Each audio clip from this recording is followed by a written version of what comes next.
All right, we are back for another episode of CFL Summer Showcase Northern Lights. There's quite a bit to talk about today.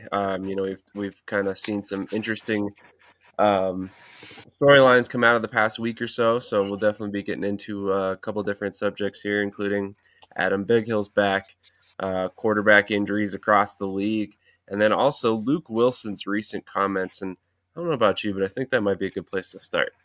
But as always, I'm joined by Michael Washington. Michael, how you doing this morning? I mean,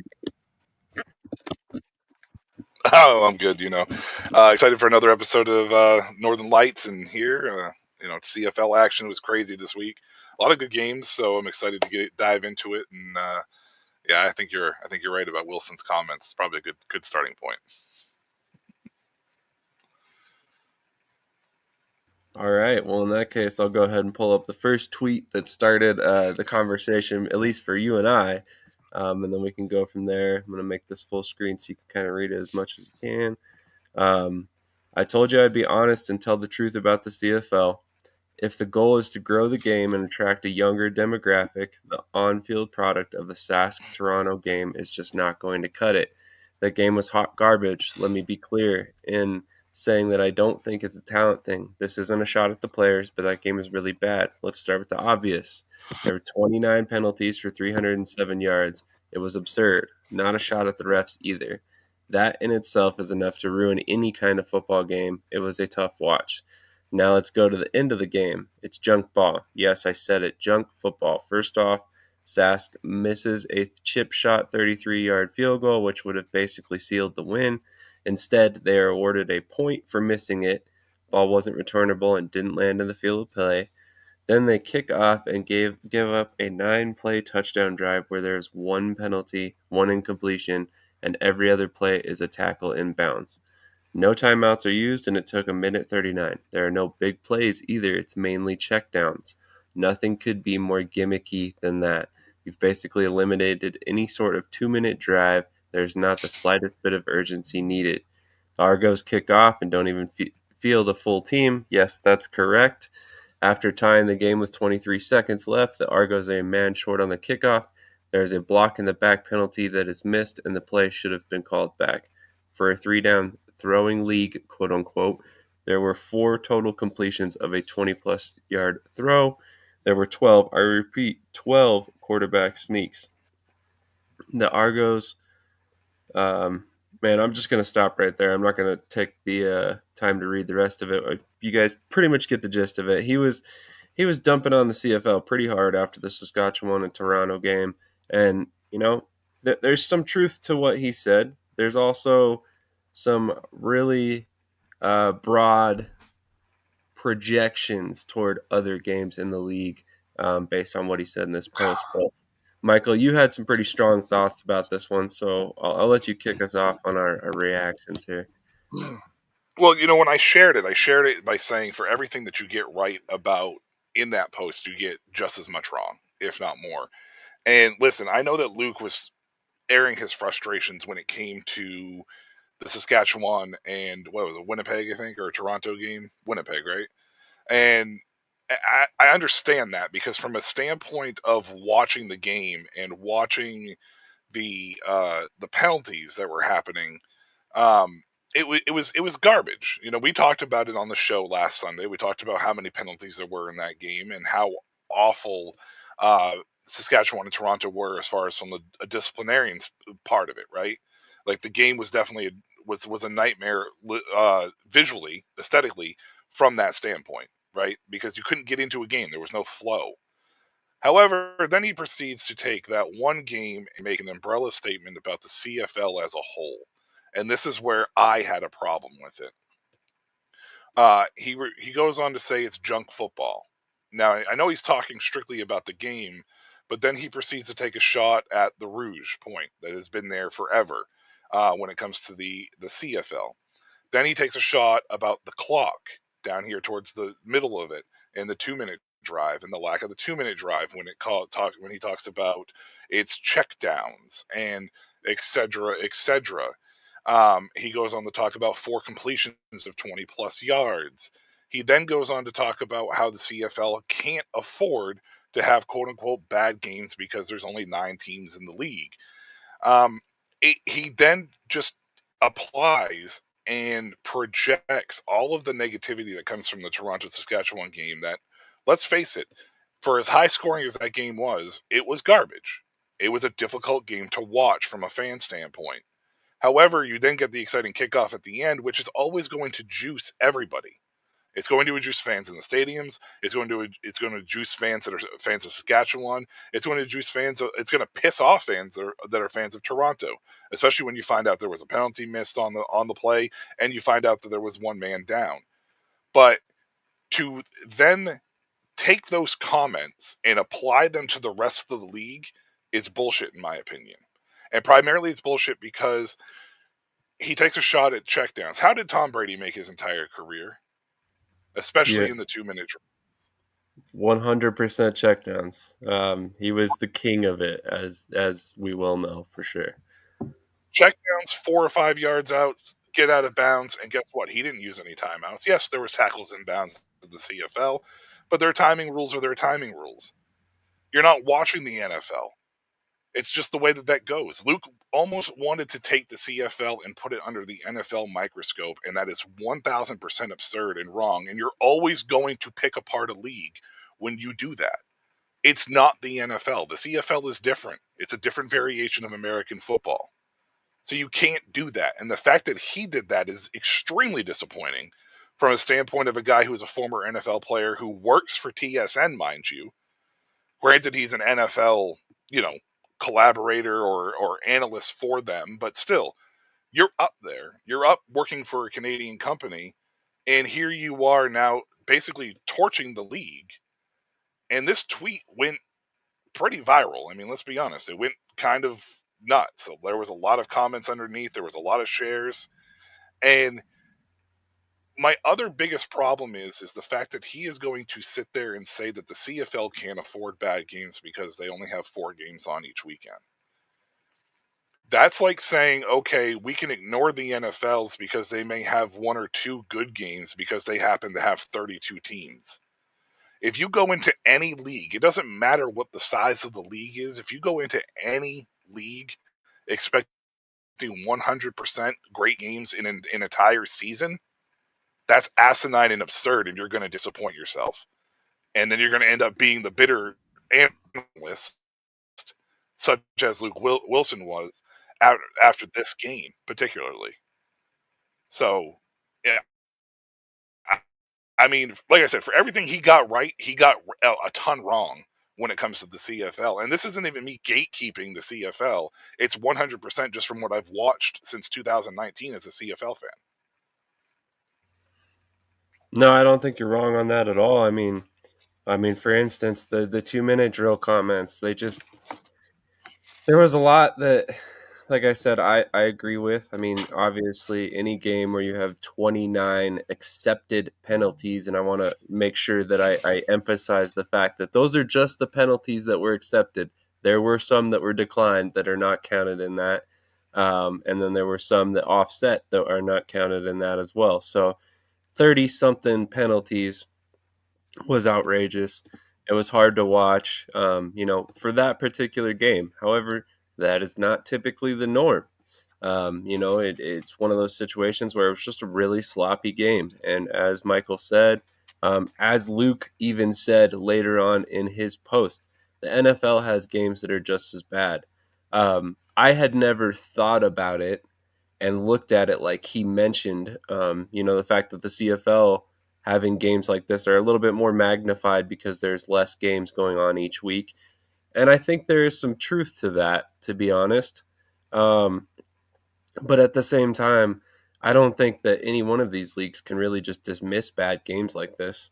I mean, realistically, if you're the CFL, you have to kind of sit back and wonder, is there a way to kind of hopefully fix this so we don't have these kind of sloppy games on a more widespread level? But I don't necessarily know that that's as big of an issue as he was making it in this post. And as you mentioned before, he made a blanket statement about the league as a whole based on one game that was arguably probably the worst game of the season so far in terms of, just sloppy play, penalties, all of that, the stuff that we don't necessarily want to see, right? So, um, like I said, I agree with some of the things he said, but some of the stuff that he said was definitely out of line. Much like you mentioned before. But um, what kind of compounded the situation for both of us is then, like 3 days later, which I have some speculation on what caused this, but he turns around and he says this. As my esteemed colleague has pointed out, tonight was an absolute electric factory. This is what the CFL is at times. To add more context to some of the numbers, Dustin has below. Not only were there minimal QB sneaks, barely any penalties, but also the game featured 11 explosive pass plays, 7 explosive runs. Both teams had 100% scoring efficiency in the red zone, 734 combined net yards. Zach Caleros was in God mode. This guy is world class, 83% completion percentage, plus the late touchdown he ran in was sick. This is football, great football. It's incredible to watch. It's incredible for the league, and it does wonders for youth football across the country. Great product like this will keep the 30 plus thousand coming back. Winnipeg is doing it right. They have figured out the blueprint. Thank you for pointing out those numbers, Dustin, and great job on the play-by-play tonight. So I know you have some thoughts about that. I'll let you kick this one off too. Well, first going back to his first tweet real quick, he also made the statement about the social medias, right? Because the social medias was talking about the kickoff return for a touchdown that ended the game, right? Mario Alford did his thing for Saskatchewan, ended the game against Toronto, right? That play, that specific play was electrifying, and it ended the game, right? It came down to literally the last play of the game.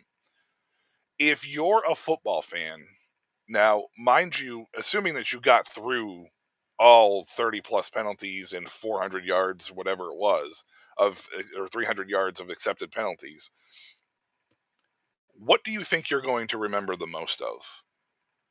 Are you going to sit there and remember the penalties?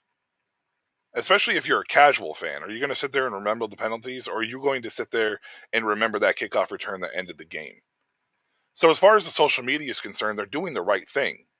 They're showing the most exciting play in football, which is the kick return, which fans have been asking for back for years in the NFL, and finally got it back, and then they wanted to bitch about it, but that's a different story. But the CFL side of things, they've always had the kickoff. It's the most exciting play in football. You hear it all the time from any analyst on the planet. Any diehard fan will sit there and tell you that the kickoff return for a touchdown is if not the most electric play, one of the most electric play in football. And he's pissed off at social medias for pushing that content out, and it's ass backwards, because that's how you grow the good game, is by showing the great highlights like that. uh Now for this. Now, while he is again correct about the particular game he is talking about, which is Edmonton and Winnipeg from Thursday night, the game was absolutely electric. Yes, it was a great, fantastic game. It was wonderful football across the board. It was terrible defense. 100% red zone efficiency. Show me any other game on the planet that you see that in. And he's touting it like it's normal everyday stuff. Explosive pass plays of 15 yards plus. In his original tweet, he mentioned 20 yards plus. Suddenly, all of a sudden, 5 yards is an explosive play. I bet you if you take that tweet back from the first one where he talks about 4 completions of 20 plus yards, and you knocked 5 yards down, that number significantly goes up in that game against with Saskatchewan and Toronto. So I understand what he's trying to do, because he is trying to grow the game, but he is doing so under the microscope of looking at it like from an NFL perspective. Now, this tweet definitely reeks 1000% of, hey, TSN had a conversation with me, maybe regarding the CFL and my criticism of the CFL. So maybe I should go ahead and say something positive about the league. However, everything that he is again mentioning inside this particular tweet is a lot of it's outlier stuff. It's not stuff that you normally see on a consistent basis in any football game on any level. even high school where defenses may or may not show up. 83% completion percentage for Zach Collaros. Fantastic game. What's the likelihood he does it again this year? Probably not as high. Like maybe one, maybe two more times after that. So, yes, the numbers look fantastic. Yes, the numbers look great. But if you're just watching from a standpoint of um, as a casual fan or as a fan of football, what do you think they're most likely going to remember? The Saskatchewan touchdown at the end of the game to end the game, or this game that had 100% red zone efficiency? Now, us diehard fans are going to remember this one, but from a casual standpoint, which is where you grow the game from, what do you think they're going to remember the most of? And I think Luke loses sight of that because he is a diehard fan, and that's not necessarily a problem because I think his intentions are well intended, but he is going about it completely wrong inside two tweets that highlight the absolute worst and applying it to the league, and then the absolute best and not really applying it to the league. So I don't know. It just rubbed me the wrong way with both tweets back to back. I'm glad to see the positive message from Luke, and I'm happy to see that Luke is at least understanding or not understanding, receptive to at least giving credit where credit's due when there is greatness involved. But overall, I just this tweet here just reminds me a lot of like a TSN, like, hey, you need to do some damage control from your tweet last week. So that's kind of what it reminds me of. No, I said the exact same thing off camera to you before. I mean, as soon as I saw this, I was like, "Oh, somebody got in trouble for his comments," because, like you said, it reeks of him apologizing without apologizing, right? And like it was probably one of those situations where TSN came to him and was like, "Hey, we get that you're going to criticize. We like that. You're generating conversation. Your last tweets had 327,000 views and was literally shared like 100 plus times all over Twitter. But at the same time, can you tone it back a little bit? Can you maybe talk about some positives? Could you, like just not necessarily like he got in trouble, but like he definitely was like there was a suggestion made like, hey, you need to tone it down a little. Feel free to be critical of the game and whatever, but not necessarily the league as a whole. Although, like you said, he did not take this tweet and really apply it to the league as a whole. Which, I mean, let's be honest. Another thing that like really stuck out about this is like, yeah, welcome to the CFL, Luke. Like, where have you been? Zach Collaros has been one of the best quarterbacks in the league for his entire career, basically. So, first of all, like, is this a surprise for anybody who's been watching? No, it's not. So, that was a whole nother thing. Like, it just seemed like, yes, this was a great game, probably one of the best games of the season so far. But just the timing of it, the way it was worded, a bunch of it was just like, man, this this screams to me like it's a retribution tweet for what you said before. So like you said, I'm glad to see the positivity. I'm really happy to see him generating conversation on the league, especially Yes. even if it is just a bunch of fired up hardcore CFL fans defending their league. If that's what you see on Twitter when you're a casual fan, maybe you want to go watch those games because you see, look at all these people that are rubbed the wrong way by one tweet, but at the same time, um, I just don't think that's the proper way to go about it. Cause like you said, you're trying to chase casuals. You're not trying to chase hardcore fans. So, if you're constantly dumping on the league and you're doing so in a manner that, maybe a casual fan doesn't understand that the 2 minute drill section that you mentioned is not as egregious as you might make it sound because it's not their rule set. So I mean, Yeah. like there's things like that just it's probably not the best way to go about promoting the league. And I could definitely see his employer being upset about that. I wouldn't have had, and from my standpoint, I wouldn't have had such a big issue with his original tweet if he had contained it within the game, right? If the whole tweet had literally just been about the Toronto and Saskatchewan game, I wouldn't have had an issue with it because he would have been completely right as from a diehard football fan perspective.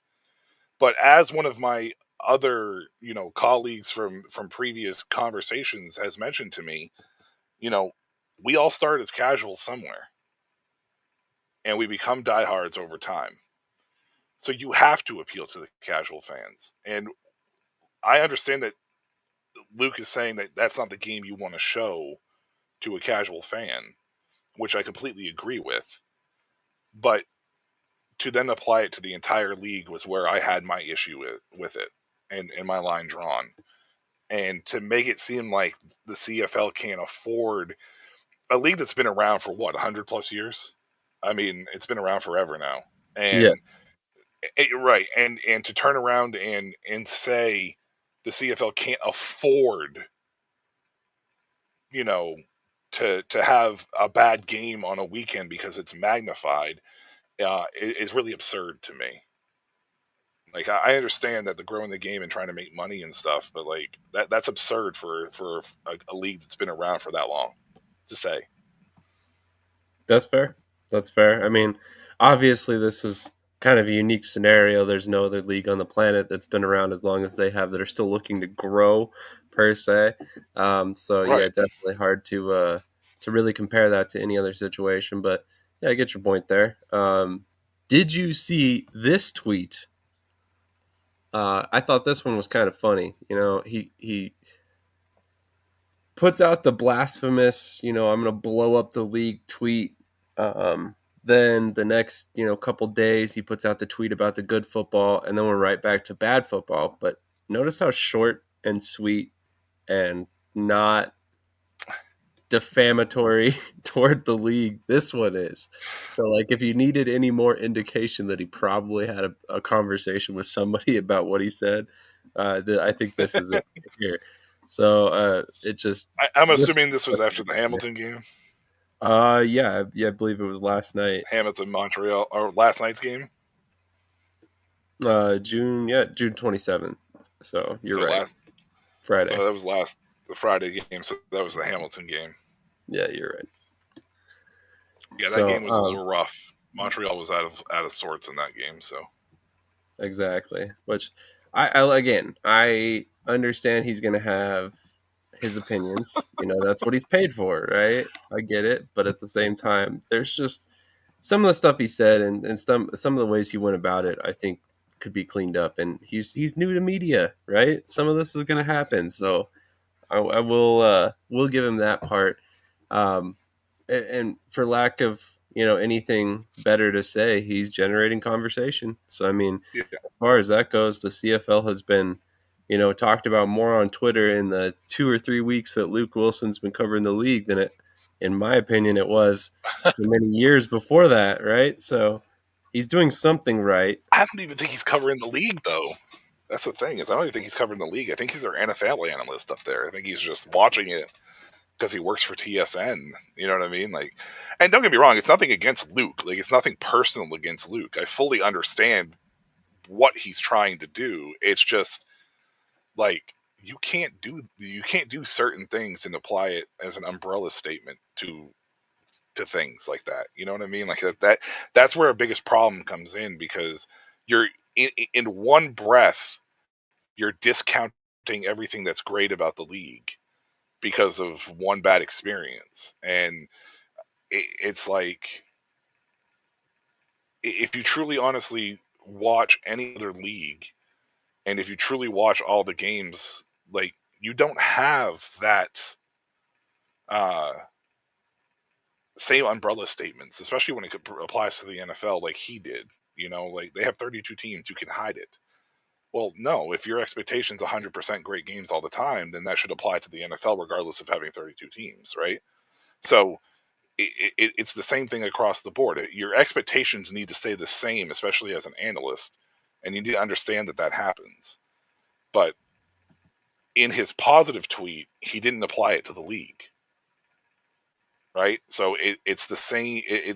That's his balance, and I understand what he's trying to do, and I fully am aware of it, and it's nothing personal against Luke. It's just, as a former player, he should know better, and I think that's probably what's the most frustrating part of it is he should know better, because you're discrediting the players that are out there on the field. And I know that he said it's not a talent thing, because it's not a talent thing, and I know that he said that it's not a referee thing, and I fully get that. But when you make it as like a secondary comment, and then take all the negativity and just spew it out over the league like he did, is it really genuine that you're saying it's not a talent thing?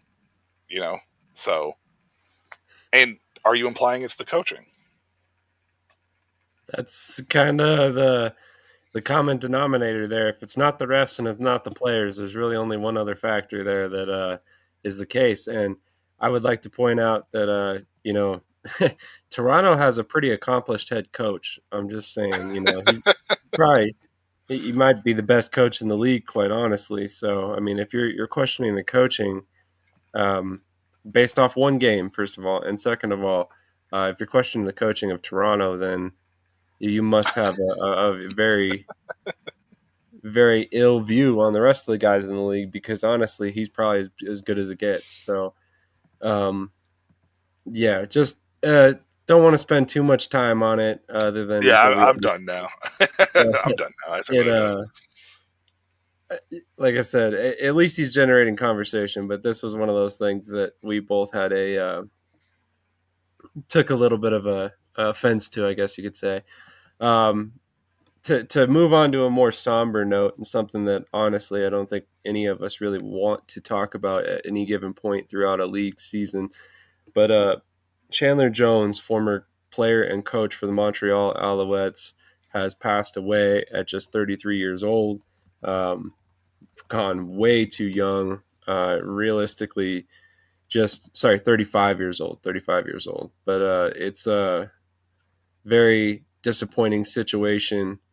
There really isn't much I can say about it, but we wanted to send our condolences to his family, his friends, everybody who was touched by him, because that's a tough loss. I mean, 33 years old is very young to lose your life.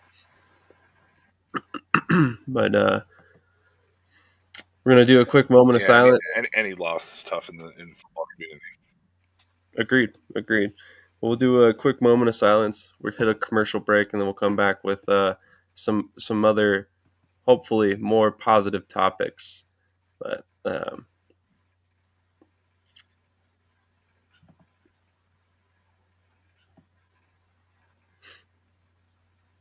once again, our condolences to the Jones family.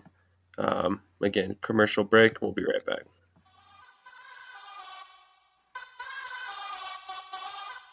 This is Current. It's the card my parents used to pay me for mowing the lawn, running errands, and doing well in school. This is the card I used when we got the idea to make our own clothes. And we spread the word, drove downtown, and sold everything we made.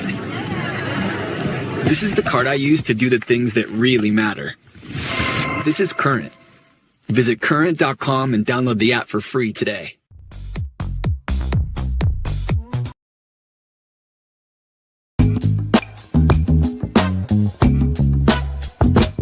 I'm just being myself, cool as can be. When I'm being myself, you wish you were me. It's so easy. Get out your own way. It's just so easy.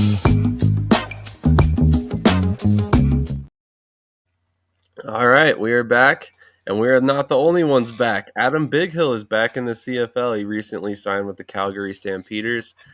You're our Calgary fan, so how do you feel about the addition?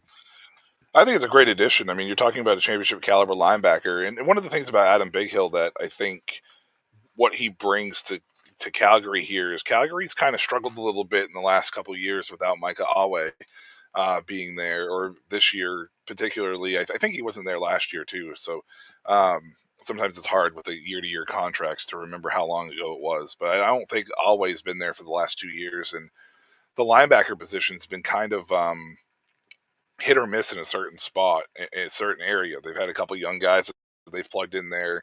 There has been like a couple of veterans that have kind of hovered around the league, but were never like, household names like Adam Bighill or Micah Alway were, because they've built that, following up as far as who they are and how they play the game. But Calgary, just apparently they have they're in a spot now where the team is rebuilt this offseason. Like, you talked extensively about how much good that they've done on this team. It's showing on the field now. They still have a couple defensive things, and I think Adam Bighill coming in not only brings a veteran leadership presence in that locker room, it also brings championship experience to a team that, let's face it, the young players don't have. So, you trade for Vernon Adams, you bring in a guy who's experienced, like PJ Walker, as your second quarterback. So you're already getting locker room leaders. And as far as what Calgary has done with a lot of their moves this offseason, it's really been from a leadership standpoint and veteran presence, and championship calibers. I mean, players, let's face it, high quality players coming in. And I think Adam Bighill fits that mold perfectly. And if he catches on to the defense and the way that they play the defense, I think it's going to be a great addition to this team. And he's going to make a name for himself again, in a different uniform, as the year goes on. Yeah, I agree. I think this is a great move. And obviously, you bring him in on the practice roster. So gives him a couple weeks to get back to game speed because, he did suffer an injury late last season before ultimately going unsigned this offseason. So, I mean, obviously that's kind of a benefit to him coming back onto the field, but also you're not necessarily asking him for any specific contributions, right? So if you allow him to take his time, get back Correct. where he needs to be to 100%, maybe even save him for the playoff run. It makes a lot of sense from a roster building perspective because this guy, he knows what he's doing. He's almost like a second coach on the field, and then on top of that, he's an older guy. So I mean, it's not like he's gonna um, have any issues jumping in, mid season or anything like that. Especially after he's had a couple weeks to kind of learn about their scheme and stuff on the practice roster. But I also think that this is an understated addition because of the fact that the Calgary has a few younger linebackers on the roster that could benefit from his leadership as well. And I'm not saying that they're all young. There's like 3 guys that are 26 or younger, and then they have a few guys that are veterans. But when you don't have that veteran presence on the field with those young guys, I think it definitely can affect things. So I think it's a great move. I think it's going to pan out and be something that only gets more important as the season goes on. And maybe we don't see him for 3, 4, 5 weeks, and then by the time we do, he's 100%. He's got a huge grasp on the defense, and he could come in and be a big impact for Calgary. Thank you for tuning in, Eric. He says, "Let's go Argos. This is a big game today. Don't want to start 0-4 as defending Grey Cup champions." Completely agree. Completely agree. We've been talking about it a lot when it comes to the injury issues there, and ultimately starting Nick Arbuckle to start the season and how that's gone for them. But I mean, honestly, that's a perfect segue into our next topics, which is the fact that I have so many backup quarterbacks are currently starting for teams. You've got Chad Kelly, which is still out. He's missing games, and I still have a question about why they didn't put him on the 6-game injury list. But then you also have MBT starting for Montreal. You have Jake Mayer starting for Calgary. Or sorry, not Calgary, Saskatchewan. And then you also have Nathan Rourke limited all this week, and he was out. So Jeremiah Masoli started, and then Drew Brown is also going to miss the game tonight. So we actually had two full games where both starting quarterbacks were hurt. The game tonight with Ottawa and Toronto, and then also the game with Sorry, go ahead. M- MBT. That No, actually, was it that, BC and that game. Saskatchewan. Oh yeah, BC and Saskatchewan. That's right. That's right. Yeah, my Saskatchewan. fault. I keep forgetting Jake Mayers with Saskatchewan too. Uh, yeah, and one of the things is like you saw MBT struggle. That game with Montreal was not very pleasant for them. Hamilton obviously had his number in that game. You saw Jake Mayer with Saskatchewan. He didn't put up like blazing numbers, but he did enough to win. I think he went for like 170, completed like 65% of his passes, roughly, if I can remember correctly, and he threw a touchdown in the process. So, you know, he that's the thing with Jake Mayer from a Jake Mayer perspective. Like I saw a lot of him with Calgary, obviously, and he can give you two good games and then give you like three really bad ones. So, um, it was a solid, efficient number. He didn't play outside the system. They didn't ask him to play outside the system, and I think that's kind of what Jake needs from a Saskatchewan standpoint. So, I think out of all the teams that are right now dealing with backup quarterbacks, he's probably actually in the best spot, even though he may not be the most talented guy or the most well-known guy or the kind of guy who puts up firework type numbers, because I think Coach Mace does a really good job of making sure that his players play inside the system, right? Like from a head coaching perspective, the offensive coordinator and defensive coordinator, they all seem to be fairly on the same page. Like just trust the system. If you give up that big play, don't worry about it. It will pay off in the end. And I think we saw that with, the pick six towards the end of halftime, heading into halftime last night. Um, that particular corner, I can't think of his last name right now, had given up a few, bigger plays, as the game went on, and then all of a sudden, here's a gift for me, and you bring it in for six to head into the halftime. Big momentum shift in that game as well. So I think some of these backup quarterbacks, I think sometimes coaching staffs, offensive coordinators, head coaches, whatever, put too much on them and ask them to do too much when they're not ready. And I feel like a team like Saskatchewan, from that perspective, just asked Mayer to play within the system. And I know that's not necessarily where you wanted to go with this topic, but it was just my thought process last night when we were discussing backup quarterbacks in the league. And it just feels like they're one of the better teams to do this. Like Toronto's asking Nick Arbuckle to do everything that Chad Kelly does. You can't ask him to do that. You have to let him play within the system, and I just don't feel like Toronto has adapted to that, which is weird because, like you said, Toronto has one of the best head coaches in football. Really, like I mean, he's really well accomplished. But why is it that he hasn't checked that? I don't know. Maybe tonight's a different story. I did pick Toronto to win, so we'll see. Yeah, tonight's going to be an interesting game as well. So we'll definitely give you our predictions here shortly on that. But no, I think honestly, I didn't really have a specific goal for this conversation per se, right? It just seems like all of a sudden we're hit with a bunch of injuries across the board right now. I mean, 5 of the 9 teams have a backup quarterback starting right now, and it's already it's early in the season, so maybe that's part of the reason why some of these guys are missing games. We've talked about the fact that this is a long season; it's a marathon, not a sprint. So you can afford to lose some games up front before you ultimately have to force that starter back in the lineup. But no, I think what you said is a good point. Um,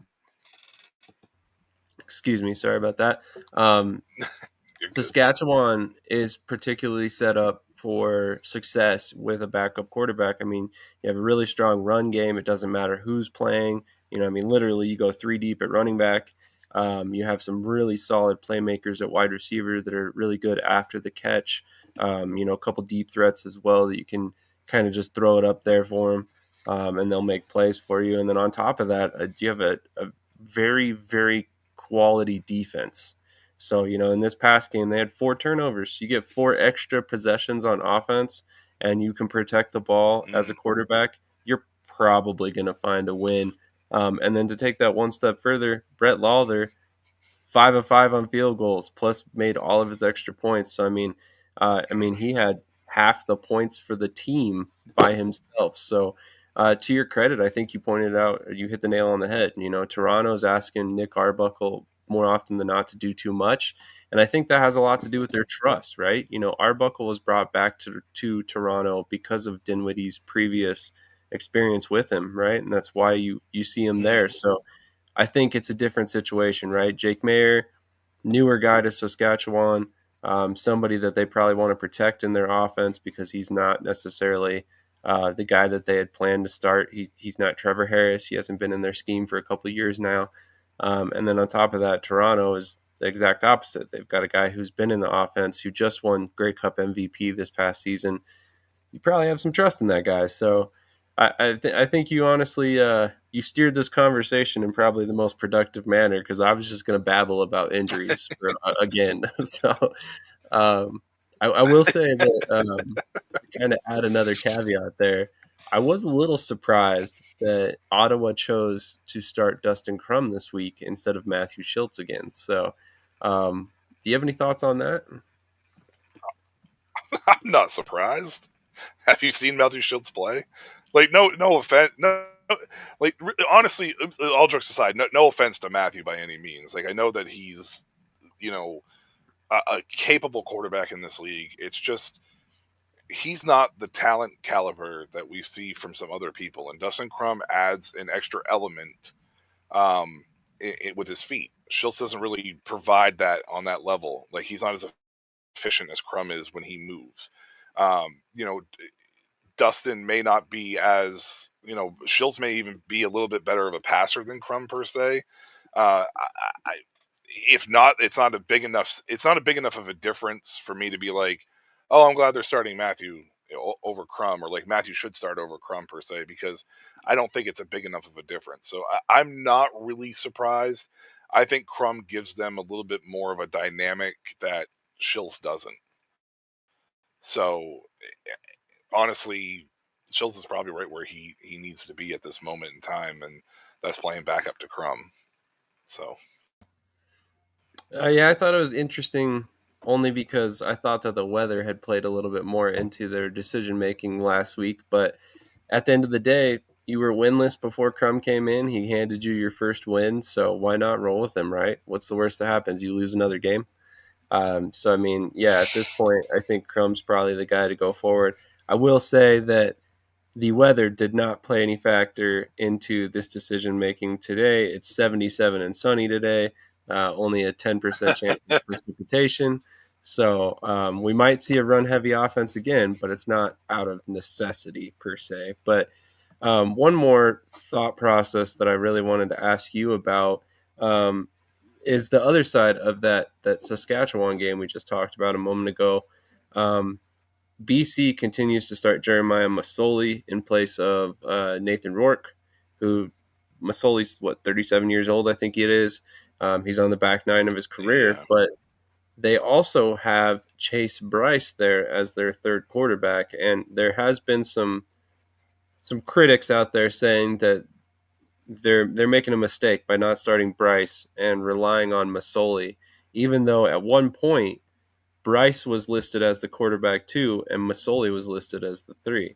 So do you have any thoughts on that decision in particular? And I mean, do you see the logic there?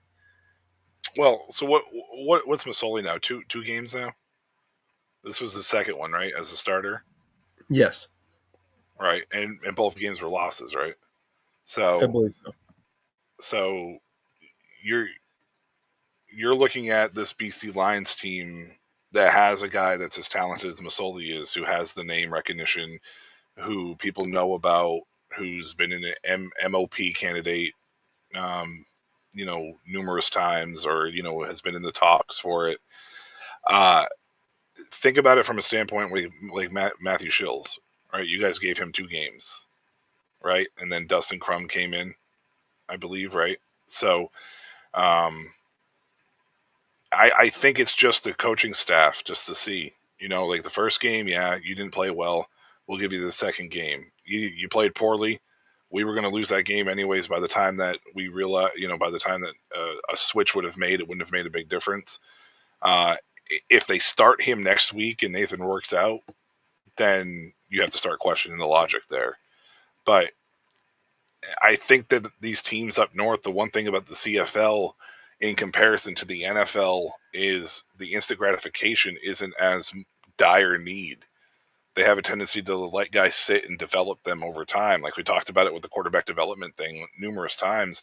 And it's kind of like this too. Like it feels like 2 games is a pretty good indicator as to what you have.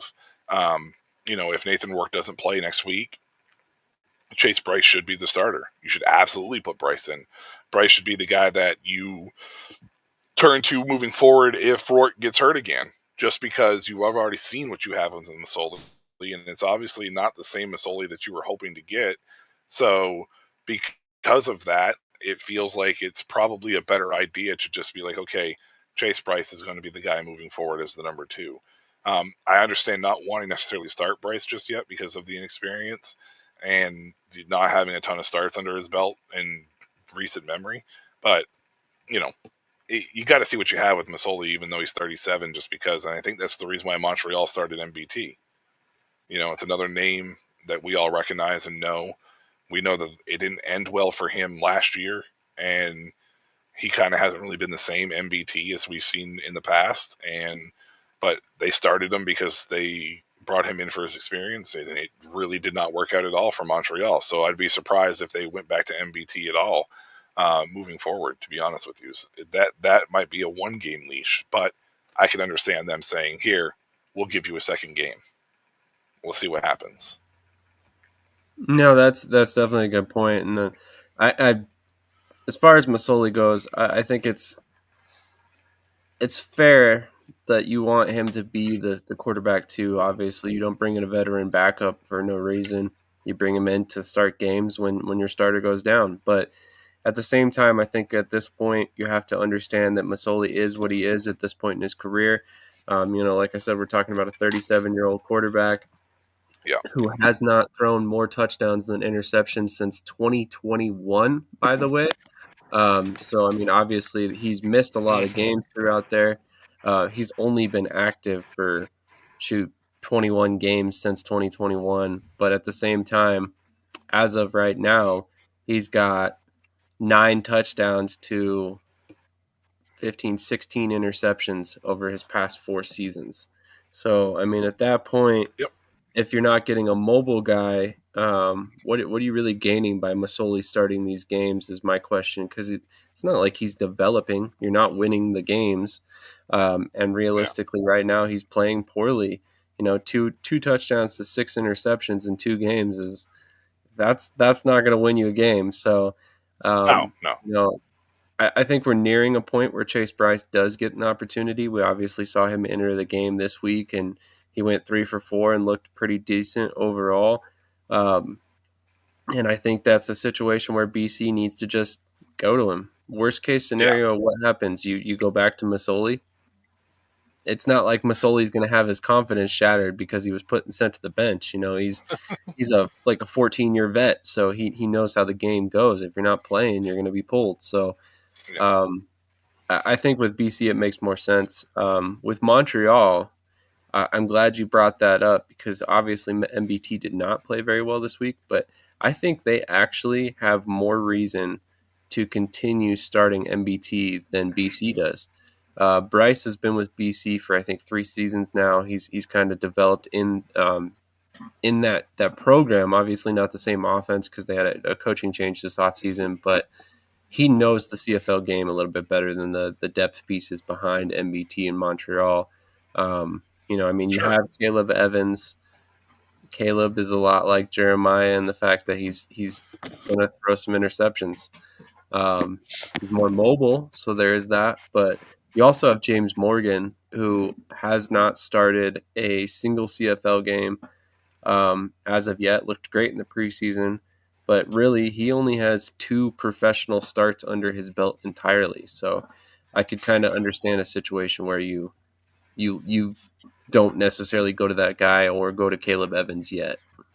But what's the difference between James Morgan and Chase Bryce in the sense of overall experience at the CFL level starting games? I get that. I understand what you're saying because you don't have that experience behind you. But if there's ever a time for Montreal to see what they have in James Morgan, it would be early in the season. Like, if we're heading into a playoff situation, I could kind of understand starting MBT, and I could kind of understand starting Masoli. But at this particular moment in time, we're in week 4. So, might be a better idea to see what you have with these guys. And, uh, you know, BC's probably at that point, which is why I don't think we'll see Masoli again for the rest of the year, unless there's injuries that force him to start. And, you know, if MBT plays poorly in the first half next week, if they do have to turn to him, we could see James Morgan or Evans. I would rather see Morgan than Evans because I've seen Evans play. Yeah. I know what he is from a perspective, but I just, these coaching staff, sometimes I get that you want to have those guys out there because they're name brand, but at some point in time you have to see what you have behind them. I completely agree. And I think that's, it's great to bring guys in and eventually develop them into starters and give them the proper amount of time and stuff. But if you don't ever give them the opportunity to start, how are you ever going to know if they're going to progress? Correct. Right? The whole reason that we got to the point where we're at with Davis Alexander in Montreal, very similar situation to Chase Bryce, by the way, was injuries. Mm-hmm. They were forced to start him at some point. But, I bet you in hindsight at this point, they wish they had started him earlier.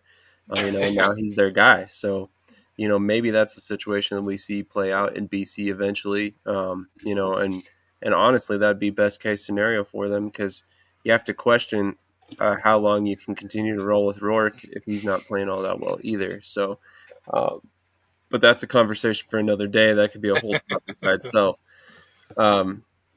Moving on a little bit, we've got another breakout performance from Matthew Peterson, and you and I talked a little bit off camera about this. I had forgotten entirely that he was ever in Hamilton and was a draft pick by Hamilton. But as a rookie, he was the odd man out there with the Tiger Cats. He comes into Toronto, and all of a sudden he's the starter, and he's currently leading the league in rushing yards.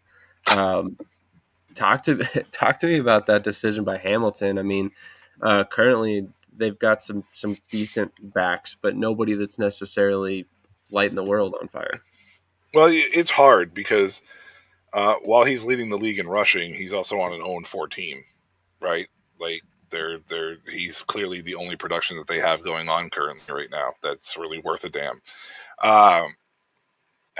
It's hard. Sometimes we see this, it reminds me of James Harrison, the linebacker for the Pittsburgh Steelers. They cut him like 6 times before he went on to have a prolific career, right? Like, it was just, it all really just depends on if they're doing these little nuances or not. We're not there on the field. We're not there in practice. So it's hard for us to really understand what led to them cutting somebody. It could be something as just a misassignment on a protection. It could be something as a misassignment running a route flat when it should be a little more rounded. It could be that he wasn't cutting well enough, or his vision wasn't good enough at the time. A lot of times these experiences kind of come with experience. I mean, the development comes with the experiences of being in a system and understanding stuff. And it also depends on, who the coaching staff is and who you're learning from in the locker room. Like, if you're in a running back room where you're not getting any help from guys because they're so self-focused, then it's up to you to do the work and pay attention to what's happening around you. And maybe that's what Peterson did, or maybe Peterson found somebody, that kind of took him under his wing a little bit in an off season and was like, hey, let's work with you on this stuff, film breakdown, stuff like that, because that's a big thing of this. That's the unfortunate part that we don't get to see with a lot of these players, right? We don't get to see the work being put in all the time unless it's aired on social media for the most part, right? Like, you don't really get a ton of stories developed around that stuff. So I'm happy for him. It's great to see him. I don't know how long it's going to be sustainable, especially when Chad Kelly does come back for Toronto, because let's face it, that's going to probably be a little bit more of a passing attack, or it should be a little more of efficient a passing attack than with Arbuckle. So yeah, Like I said, I'm happy for him. It's great. We'll see what happens moving forward, though. I fully expected that to be the AJ Wallet's title at the end of the year. Let's back up just a bit. Peterson's actually on Winnipeg. Oh, sorry, Winnipeg. Sorry, I said You're good. Toronto. I don't know why You're I good. I fucking said got confused I there meant for a Winnipeg. minute. I was like, 0-3 team, but I meant Winnipeg. Blue colors. My apologies. Winnipeg. no, you're Yes. good. Yeah. Um, So, so that does change things a little bit. He's on a team that obviously is like Luke Wilson mentioned. Winnipeg has it figured out over there. yeah, And absolutely. Zach Collaros takes the pressure off of a lot of that as well. So, but I still everything else still stands as far as like the cut and all that stuff. Like it very well just that he got a coaching staff in Winnipeg that was much better as far as their ability to take him under his wing and work with him. Yeah, And that's kind of where we're at with that. And he's leading the league now. Collaros obviously being in that backfield with him takes a lot of pressure off of him in the run game because of how talented he is with his arm. And it's I wish there was a way for us to see the development off camera a lot of times that doesn't require us to be on social media for hours and hours. You know what I mean? Because yeah, I would be very curious to see what Peterson's offseason workout regimen was and what his getting those nuances down that led to him being released with Hamilton and now having success with Winnipeg. So yeah. I mean, well, to your credit, you mentioned earlier him potentially getting some mentorship from older players in the room. Well, Brady Oliveira, there's not much better yeah, mentors than Oliveira. So I mean, I would imagine at the time Oliveira was just teaching him because, hey, this is my new young backup. I know mm-hmm. that I'm very secure in my job, so he's not going to be replacing me anytime soon. And then he's teaching him all this stuff, and then he gets hurt after 2 carries. So all of a sudden it becomes important. So this is one of those scenarios where it's just interesting to watch Peterson kind of have a breakout season so far. But we're only 3 games in, so while when I initially put this topic on our write up, he was leading the league. Technically, he's played 1 less game than everybody else, so we'll have to see if he gets back up to the top spot after this game. But either way, great player. Honestly, surprised to look back that he was on Hamilton and they let him go, especially considering you look at the top rushers in the league right now, and you have to go pretty far down this list to find anybody in Hamilton. In fact, 20th. Yeah. And again, it may have just been a coaching thing. Like certain things inside that system, it could have been an offensive coordinator decision. He just wasn't doing the things that made the offensive coordinator happy. Sometimes I wonder with these decisions, and looking at Toronto now, like Kadeem Carey, like Toronto's run game hasn't been very good, so what was the decision behind letting him go? So I question him, sure, but it's easier to speculate than it is to really get like an actual report unless you're actually getting some kind of information from the team. And Hamilton has not been the beacon of making the best decisions in the last few years, so maybe it was just one of those things where they just didn't know what they had, and now they're suffering the consequences from it. And on the flip side of this too, as much as I love seeing Peterson do this, it could just be because he's with Winnipeg and they're just a better, well-oiled machine, and it's a plug-and-play type of situation, right? We can take this guy who runs very similarly to Brady Oliveira and plug him in, and next thing you know, boom, we have success again because it's just a guy who fits within the system. New England did that for years in the NFL. They found players that fit within their system and churned out players that were efficient, and they go somewhere else and they're garbage. So it could just be that Winnipeg has that system too. It's hard to speculate because, like I said, we don't have the insider report on certain things. We don't cover specific teams, but that would be my speculation on that. Would be one of those 2 things. Either Hamilton didn't know what they had, or Winnipeg just has a plug and play system. Yeah, I think it's more indicative of Winnipeg, their coaching, their ability to plug a player in, like you said, and put them in a position to find success right away. More than anything, it is than it is with Hamilton. I mean, if you look at Hamilton's side of things, I don't necessarily think that we can bash the decision per se. It's just puzzling when you look back on hindsight because, I mean, in Hamilton, you've got Greg Bell, who I just mentioned. He's 20th in rushing statistics right now.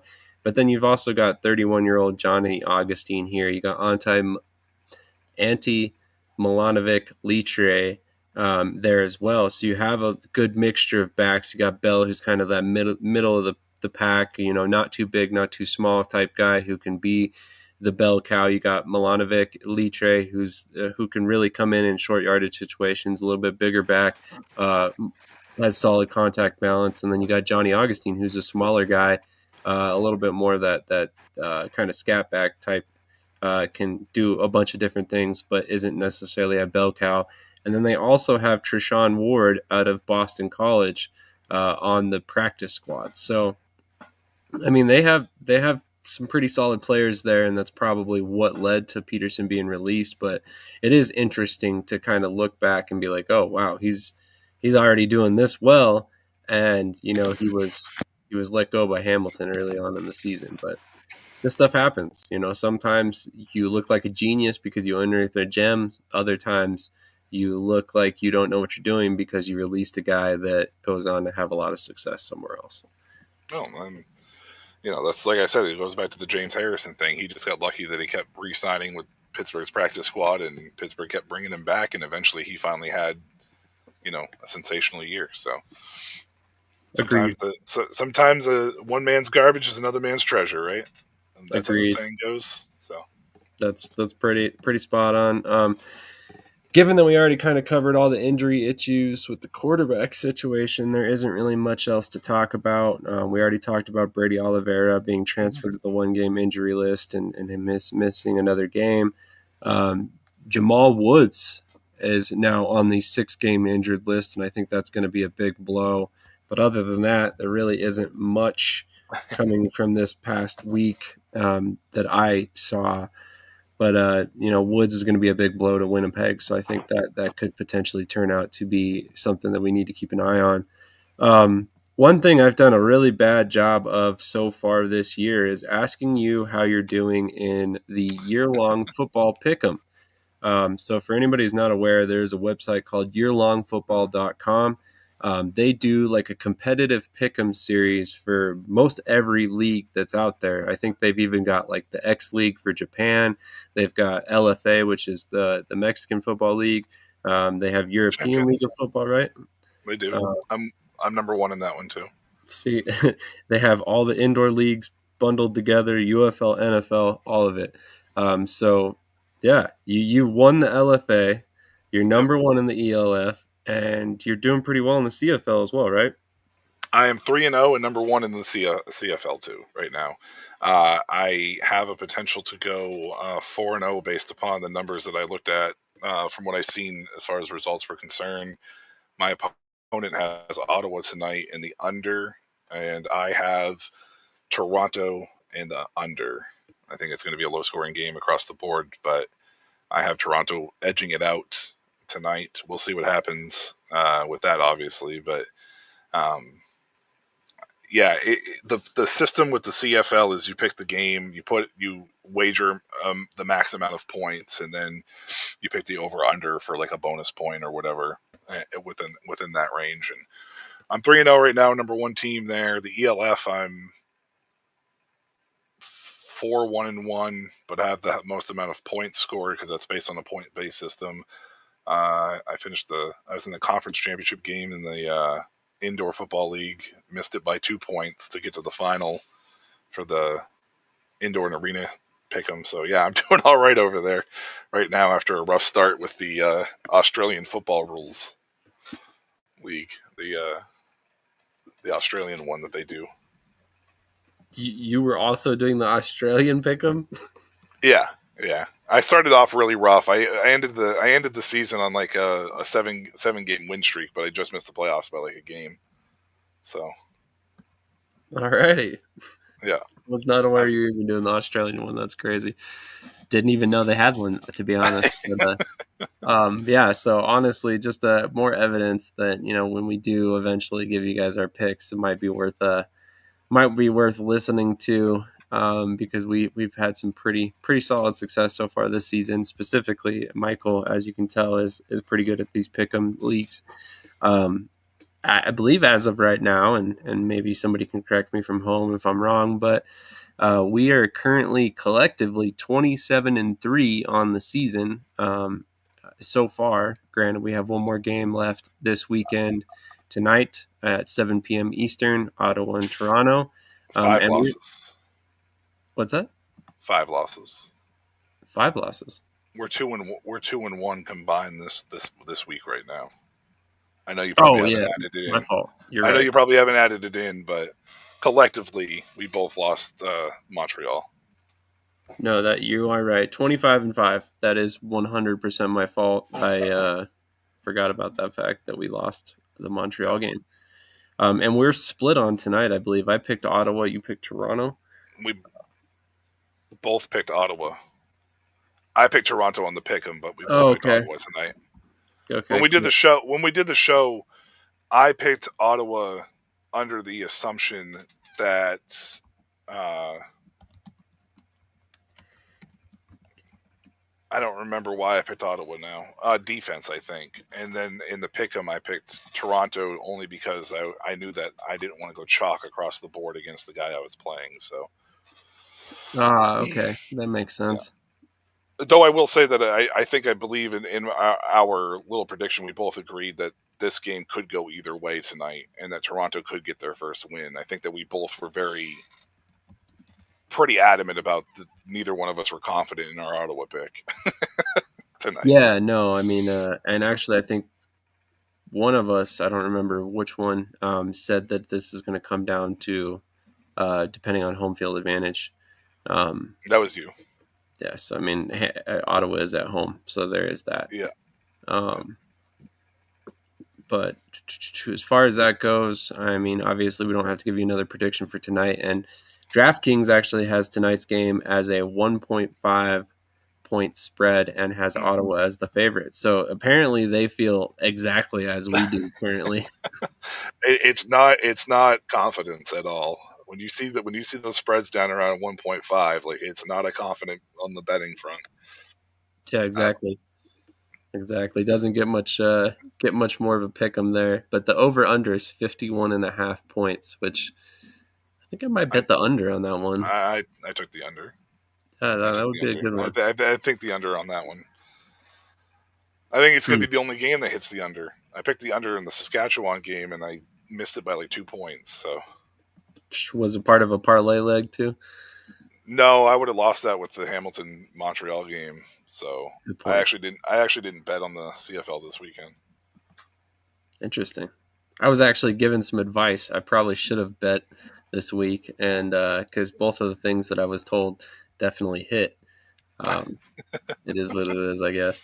So as far as that goes, let's go ahead and give our predictions for this upcoming week of action. I mentioned, we already gave you guys our Toronto and Ottawa picks. So we're leaning slightly Ottawa, slightly. It's not confident, though. Yeah, exactly. It's not confident tonight. Take it for what it is. But that game is on in about almost exactly 12 hours, 11 and a half hours at this point. But we'll go ahead and pull up the games real quick so you guys at home can see them. If you want to participate in our pick 'em, and this is for nothing. We're literally just keeping track of it just to keep track of it. But if you want to participate with us, feel free to drop your picks in the chat, and I will happily add them to our outline for the show and keep track of them as the season goes. If you want to tune in every week and give them to us, and see if you can pick better than us. I'm not saying that we're experts by any stretch, but we're doing pretty good so far this season. But yeah, let's just go ahead and get into this. I mean, how do you feel about this Winnipeg Calgary game? It's a big test for Calgary. I mean, Calgary's revamped. They look like they're one of the better, offensive teams at least. They brought in Adam Bighill, which, is not, wonder if that has something to do with the fact they're playing Winnipeg coming up. Maybe they brought him in as a little insider type of thing. I got Winnipeg though. I think Winnipeg is just too damn good. I know they're not going to go undefeated because it very rarely happens. If they're going to lose, this would be a game that they would lose to Calgary. I just don't think they're quite in that wheelhouse yet to take a loss just yet. So I got Winnipeg winning this one. I also have Winnipeg winning this one. I've been a fan of Calgary all season long, but Winnipeg is probably the one exception to the rule. Maybe Montreal. I think Calgary could pretty much run with any other team in the league right now. But Winnipeg is just one of those teams. They're a dynasty for a reason. You know, they're always going to be in Grey Cup contention as long as they keep that staff in place there, and as specifically as long as they have Caleros there. So counted them out last year when they were playing kind of terrible to start the season, and I ended up regretting it by the time the playoffs came around. So Yep. I'm going to go ahead and roll with the team that proved me wrong last year. But then we got Hamilton at Toronto, which this is an interesting game to pick. If Toronto doesn't win tonight and they lose to Ottawa, they'll get their first win against Hamilton. If they win tonight, they're going to go on a 2-game win streak because I just don't think Hamilton's there. That team is just a mess right now. I don't know what to expect from them. I know that they just beat Montreal, but it was kind of like, I think it was just because Davis Alexander wasn't there. I think that game might be different if it's Davis Alexander. So, yeah, I think Toronto's going to win. We'll see what Hamilton. Maybe they're improving. Maybe the victory over Montreal is a great morale boost for them, and they go on a little bit of a run here. I don't expect it just yet. I still think that team has got a lot of issues, and honestly, I think Davis Alexander is that much of a difference maker, and I think it just benefited Hamilton this past week. I would agree. As far as that goes. Hamilton didn't do anything that was crazy by any stretch. I think, if anything, Montreal shot themselves in the foot more than Hamilton won that game. 2 interceptions by MBT is never a good thing. So, I think that was a big difference there. Bo Levi Mitchell, however, protected the ball, and I think that's a big reason why they found that win as far as that goes. But I actually am going to go with Hamilton in this game. I have zero faith in Nick Harbuckle at all. So I think that's probably why I'm going to go that direction currently. I think Hamilton's got an opportunistic defense. I think Arbuckle will give them an opportunity once or twice to create a turnover in this game, and that could be the difference. I still expect it to be a somewhat close game. I don't expect a blowout like last week. I think that was kind of an outlier, but we shall see how things go. Home field advantage definitely does not hurt Toronto. I think that Bo Levi is going to give Toronto's defense just as many opportunities, and I think Toronto has a better defense than Hamilton does. For the overall one of the overall factors why I picked Toronto. Even though I don't really like Nick Arbuckle, I don't expect Toronto to go winless. So that is fair. And honestly, this might be the start of a win streak. We'll see how they play against Ottawa tonight. Maybe they've rounded a corner. But the next game up is another one that might be tough to pick. Obviously, we do not have the information for Davis Alexander's practice, ability to practice so far, although Jason Moss has come out and said in the past that, he started games last season without practicing ahead of time, so there could be an opportunity for him to return next week regardless of his practice status anyway. So with that all in mind, who do you have in BC and Montreal? I think I'm going to take Montreal, but if this is Nathan Rourke versus Davis Alexander, this could be the game of the week if they're both back. If they're not, and we get Jeremiah Masoli versus MBT, or Chase Bryce versus MBT, or I don't know. I don't know what to expect from this game if that's the case. Montreal did not look good with MBT. I'm sorry. They scored 17 points. They shot themselves in the foot. It was sloppy football. MBT's a shell of his former self. I love MBT, by the way. Great guy. Got a chance to talk to him, but I really honestly just have no faith that they can protect him, and he can't run. So I don't know. Maybe he's still got some of that MBT juice left in him. I'm going to take Montreal just because I think they're a better team overall, but hopefully this is Rourke versus Alexander, because I think that game could be fireworks if it does. Oh man, so this is such a tough game to pick. I think if Davis Alexander comes back and it's Davis Alexander versus Nathan Rourke, I think I feel more confident in Montreal winning this game. Yes. Um, But it would be the game of the week if that's the quarterback matchup. And it's no disrespect to Masoli or MBT or any other quarterback. It's just those two play at such a good level that I feel like, I know Rourke struggled a little bit, but I feel like that would be definitely a great game to watch back and forth. It's just with so many quarterback question marks, it's so hard to tell. no, that's a fair point. I mean, I would say Winnipeg and Calgary, I think, is going to be a great game this week as well. But no, if this is Yeah. Nathan Rourke versus Davis Alexander, I mean, that's kind of the cream of the crop right now. Man, I think if I have to pick between Jeremiah Masoli and MBT, I'm probably going to lean toward MBT as well. He played pretty well last season with Edmonton when he was asked to start. So I think if anything, it was just probably knocking some rust off this past week. So I think I'm going to pick Montreal as well in this one. Yeah, it's just going to be Montreal because I think, honestly, if Davis Alexander is back, then I'm probably rolling with Montreal even more convincingly. Mm-hmm. So, yeah, I think I'll go with Montreal there. And then the last game of the week, we have another Sunday game 2 weeks in a row, and it's Ottawa playing on Sunday again. Glad to see that there's not a short week situation there for them. But they go on the road to face Edmonton.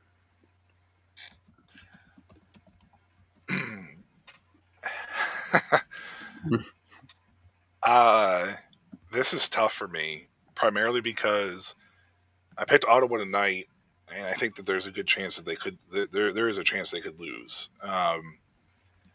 and I don't believe Edmonton is going to go winless either. Like, I don't think any of these teams are bad enough to go winless or go undefeated.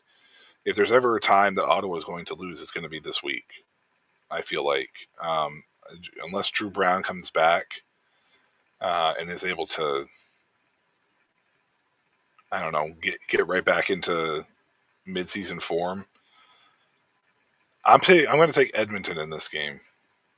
I'm not a big fan of the team. I like Trey Ford, but we're starting to see some of those mistakes that kind of, people were talking about with him, and the inability to necessarily read defenses per se, and it just.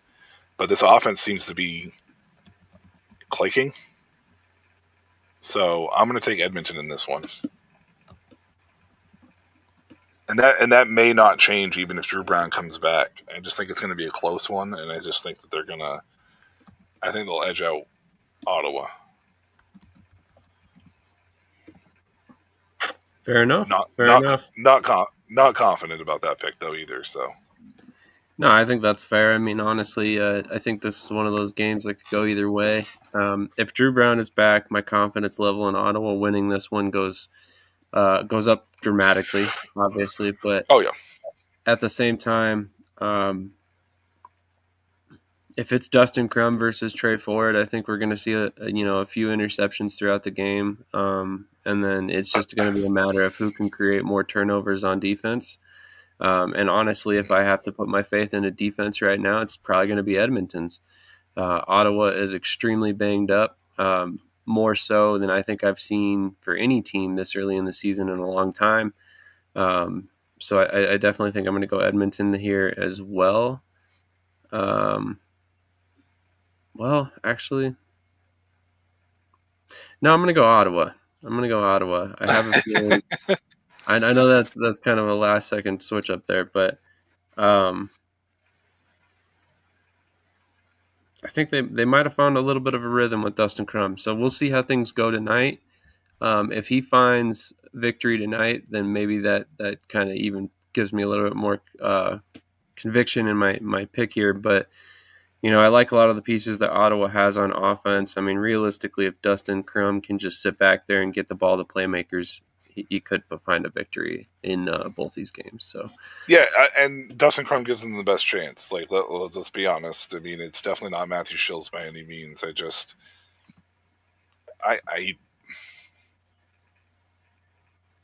Ottawa's the toughest team to really kind of predict right now. And even with Drew Brown in, I still think it's really hard to predict them, just because of the overall makeup of the team.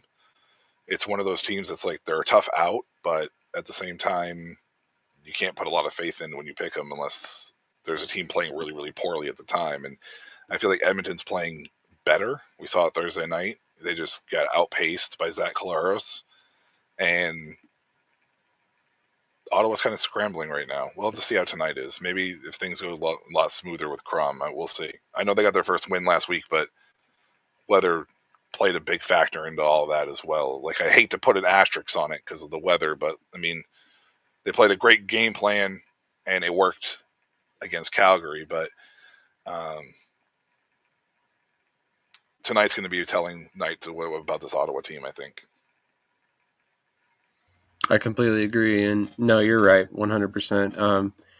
I don't want to put an asterisk next to the game, but yeah, I mean that torrential downpour and whatnot that they had to deal with. I mean that was a Dustin Crum type game. You want to be able to run the ball as much as possible, so you put in a more mobile quarterback.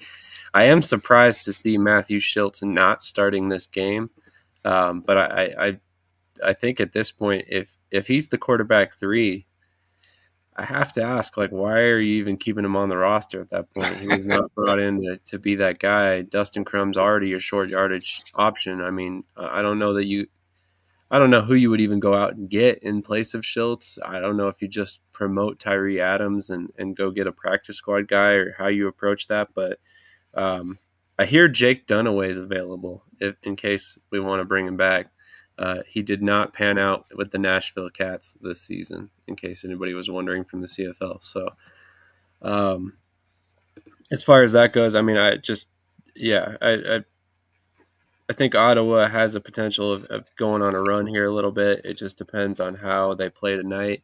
If they can beat Toronto and make it 3 straight, and then they get Drew Brown back, all of a sudden they're in a lot better shape. But like you said, they were winless without Drew Brown before he got hurt too. So, and he had a great game that first week, or first couple weeks. So, he's a definite addition to the offense, but I don't know that he's the answer entirely either. So, there's a lot of work to be done for Ottawa right now, and they are kind of a weird team to follow at the moment. I think they're just hard to pick because it's just you don't know what you're getting with them for the most part. Like, yeah, they're just a tough team to pick. I'm not confident in picking them. I'm not confident picking against them, basically. So, no, that's fair. Yeah. That's fair. I mean, I would say if I had any advice for Ottawa, follow that formula laid forth by Saskatchewan. Run the ball. This should be a William Stanback game tonight. Give him 20 carries. If you need to, feed some to Adeboboye as well, who played really well last week. You need to just lean on that run game hard and heavy. So that's going to be the way to find victory in the next 2 weeks. But as far as that goes, our picks are in the chat. If you have any questions, you want any advice on betting or anything like that, or if you have any topics you want us to cover, make sure to drop those in the chat as well. I think this was a pretty fun episode, lots to talk about today. And then, if, like I said, we would love suggestions for topics you want to hear discussed.